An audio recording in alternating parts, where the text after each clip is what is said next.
Assalamualaikum warahmatullahi wabarakatuh. Perkenalkan, nama saya Rizky Prayuda dari jurusan Pendidikan Vokasional Teknik Mesin kelas B dengan NIM 228421048. Di sini saya akan mempresentasikan sedikit materi dari pertemuan 1 hingga pertemuan 15. Bagaimana sih kecelakaan itu bisa terjadi?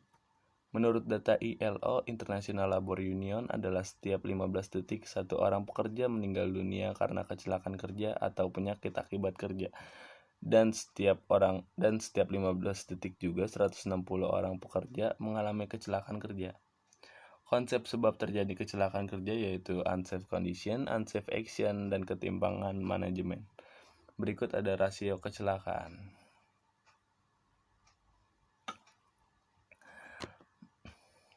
Evaluasi alat pelindung diri atau APD.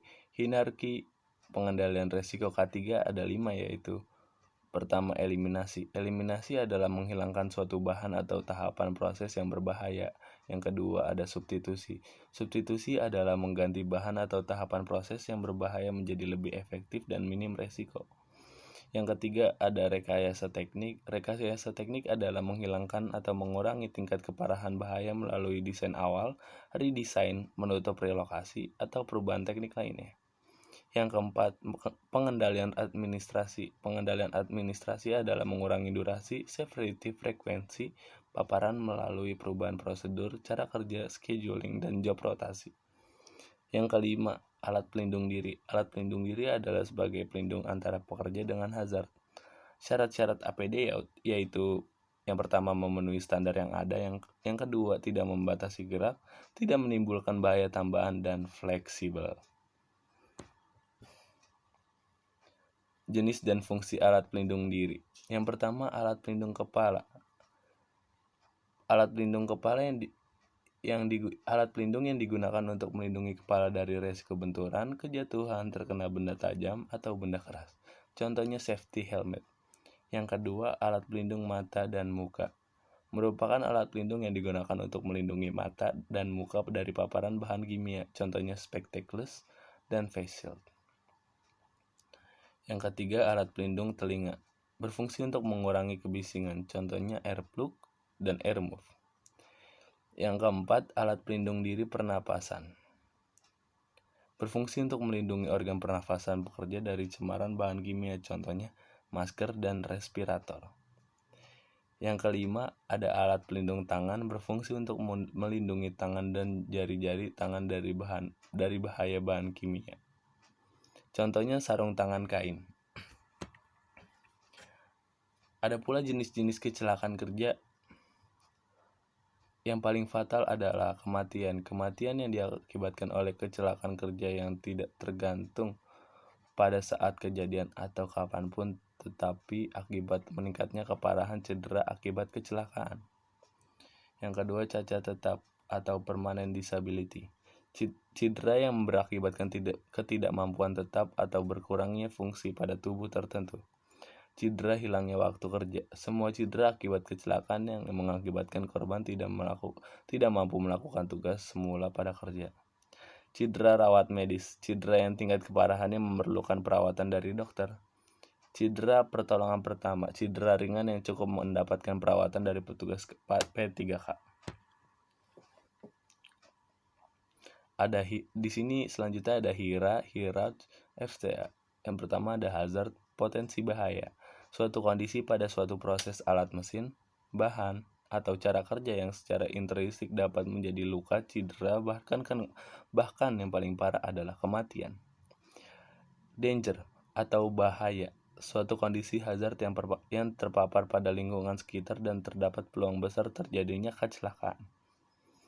HIRA, Hazard Identification Risk Assessment, adalah suatu metode yang digunakan untuk melakukan identifikasi potensi bahaya kerja dengan cara mengevaluasi risiko yang terjadi melalui pendekatan suatu penilaian risiko. Tingkat keparahan severity. Yang pertama, insignifikan, tidak bermakna. Yang kedua, minor atau kecil. Yang ketiga, moderate atau sedang. Yang keempat, ada major atau besar. Dan yang terakhir ada catastrophic atau bencana. HIRAC, Hazard Identification, Risk Assessment, and Risk Control, identifikasi bahaya, Hazard Identification, penilaian resiko, Risk Assessment, pengendalian resiko, ada Risk Control. Selanjutnya ada FTA, Fault Tree Analysis. Setiap sistem keselamatan atau mitigasi harus dikuantifikasi kegagalannya. Kegagalan merupakan analisis induktif, yaitu suatu kejadian disebabkan oleh kejadian sebelumnya. FMEA, Failure Mode and Effect Analysis, salah satu teknik analisa risiko yang digunakan untuk melakukan evaluasi yang terjadi dari kegagalan dan memprioritaskan kegagalan sehubungan dengan efek yang terjadi. JSA, Job Safety Analysis, teknik identifikasi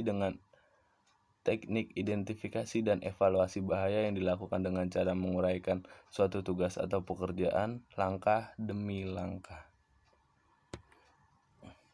Dasar-dasar K3. K3 adalah suatu ilmu pengetahuan dan penerapannya dalam upaya mencegah kecelakaan, kebakaran, peledakan, pencemaran, dan penyakit. Tujuan K3 yaitu pertama, melindungi para pekerja dan orang lain di tempat kerja. Yang kedua, menjamin proses produksi berjalan dengan lancar. Penanggulangan kecelakaan menurut ILO, yang pertama ada peraturan perundang-undangan, standarisasi, inspeksi dan pemeriksaan, riset teknis, medis, psikologis, dan statistik. Dan yang terakhir ada pendidikan dan pelatihan. P2K3, definisi dari P2K3 adalah mengembangkan kerjasama, saling pengertian, dan partisipasi efektif dalam penerapan K3. Ada pula fungsi-fungsi dari P2K3, yaitu yang pertama, membantu menunjukkan dan menjelaskan kepada setiap tenaga kerja mengenai bahaya, APD, sikap, dan cara kerja yang aman.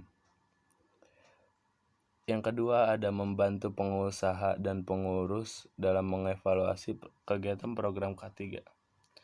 Yang ketiga, membantu pemimpin perusahaan menyusun kebijakan manajemen. Ada pula kegiatan-kegiatan P2K3. Yang pertama, mengadakan rapat rutin P2K3. Yang kedua, membantu dalam menyusun program kerja K3 di tempat kerja. Yang ketiga, melakukan kegiatan identifikasi. Audit SMK3.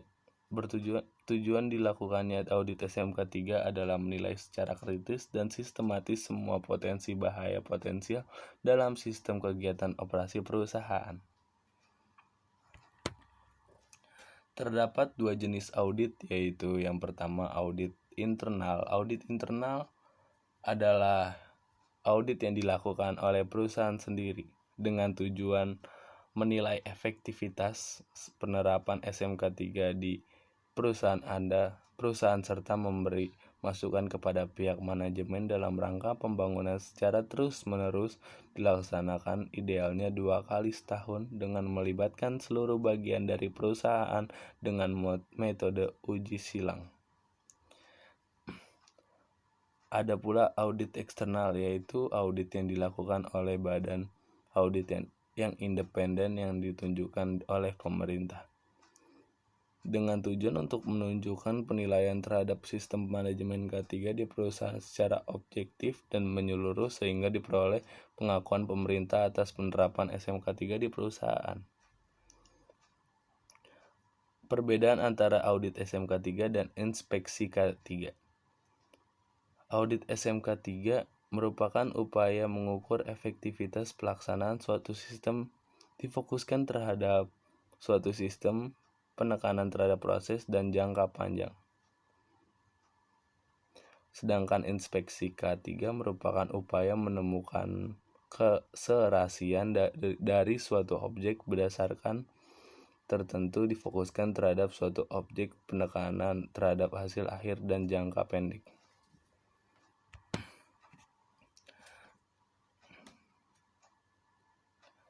Untuk mengukur tingkat penerapan dalam audit SMK3 menggunakan sertifikasi. Sertifikasi SMK3 adalah bukti pengakuan tingkat pemenuhan dan pemenuhan penerapan peraturan perundangan SMK 3. Proses sertifikasi SMK 3 pada suatu perusahaan dilakukan oleh Badan Audit Independen melalui proses audit SMK 3 dan sertifikat akan diberikan oleh Menteri Tenaga Kerja dan Transmigrasi. Sekian dari presentasi saya. Mohon maaf jika ada salah. Wassalamualaikum warahmatullahi wabarakatuh.